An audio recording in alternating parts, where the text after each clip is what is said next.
Hi everyone, and welcome to week 4. It's another busy week this week, but I hope we can get through this and hopefully be pretty clear on what the objectives are and what you need to accomplish this week. As always, after watching this, please let me know if there's any questions you have as we get going here. Before even getting into the content of this week, I just wanted to point out a helpful tool right up here, which is Calendar. I know there's a lot of due dates that happen throughout the week, and it's a little hard to keep them all straight sometimes.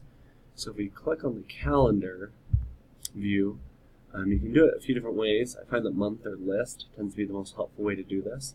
You come down to this week, and if something's due, you can hover over it, and it'll tell you what item is due at that time. So, for example, this one is the intro conclusions are due Wednesday by 11 p.m.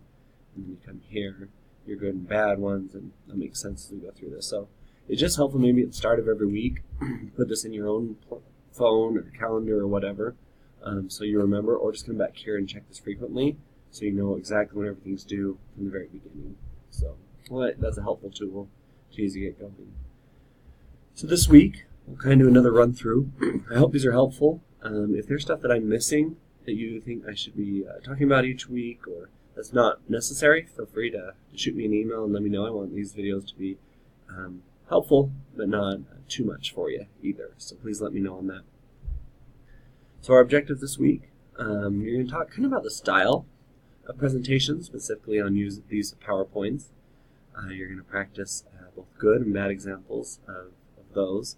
And then as well, you're going to be starting on some techniques for giving effective speeches and doing an intro conclusion speech on this. So anyways, it's kind of fun. We're actually starting to get into the meat of what we're going to do in this class.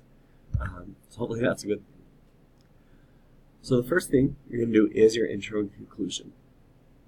And so as you start off here, there is some tutorials you'll be able to watch. It's just about how to create a YouTube, because that's how you're going to upload your speeches.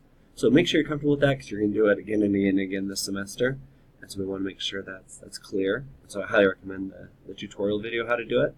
And then you will need a YouTube account, which just requires like a Gmail address. You can create one if you don't have one already, and you'll be able to upload. And you'll just need obviously a webcam or a laptop with a built-in webcam and good audio to be able to record. So just make sure from the very beginning this week that's working and set up, because there's not a lot of extra time to be able to do that. So once you kind of know how to do that, you're going to post. So last week you wrote an outline of your first speech, which was an informative speech. And today, or this week, you're just going to practice the introduction and the conclusion to that speech. And so feel free, you can do it a couple times. Once you feel it's ready, you're going to upload it. Once you've uploaded it, you'll then load it onto the discussion board, and your speaking group, so your partners in the class, will view it and give you some feedback. Nice thing about this, I don't really grade this version. I grade more effort, and so you get feedback. I don't grade the quality of it till later on. So this is a really good chance to give each other feedback and make some good improvements going into next week when you're going to record the whole thing. So an important part of this, once you've uploaded your intro and conclusion to the speech, you then need to go in and give feedback to others. So each member of your working group, your discussion group. It's kind of one of the things that they point out this week, is that you have a discussion group, a speaking group discussion board, and a working group. 2 different groups that you work with. So in your speaking group is the one where you actually share your speeches and get feedback. And this one, you're going to give feedback to everyone in your group, and specifically you got to answer these 3 questions down here about what was effective, less effective in terms of the voice, quality, the organization of the speech, everything about that. So don't just say, oh, it was great, good job. That's not going to count. You've got to give really specific feedback according to these questions as you go. So really important on this, the speech needs to be there by Wednesday. So your group members are going to have sufficient time. So you're going to have to get on that right away. Feel free to practice it as you go. Once again, this isn't the final version, and it'll be okay to get some feedback on it. So that's worth 10 points for the speech itself and 10 points for the feedback that you give your classmates on that.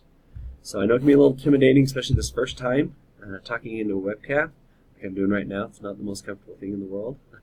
So once you have it ready, You'll be assigned to your group, you'll select it, and you'll be able to post your material, then go back in by Friday and post all responses to people. So hopefully that makes sense. Once again, that's your speaking group. The next thing you're going to do is with your working group. I know it can be a little confusing sometimes. So in this section, what you're going to do is you're going to create 2 PowerPoints. Each one, I believe, has 10 slides. And on these 10 slides, on the first PowerPoint you're going to create a really bad PowerPoint. What you're going to do is you're going to demonstrate 10 bad ideas not to do on a PowerPoint.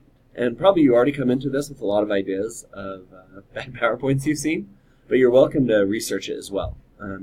Google it, do some searching on the internet to be able to find some ideas on how different tips that will help you with that. So once you do that, you'll make 10 slides, and each slide will have an example of a bad technique with an explanation of why it's bad. So don't just make it bad, but also explain maybe down below in text what made that bad.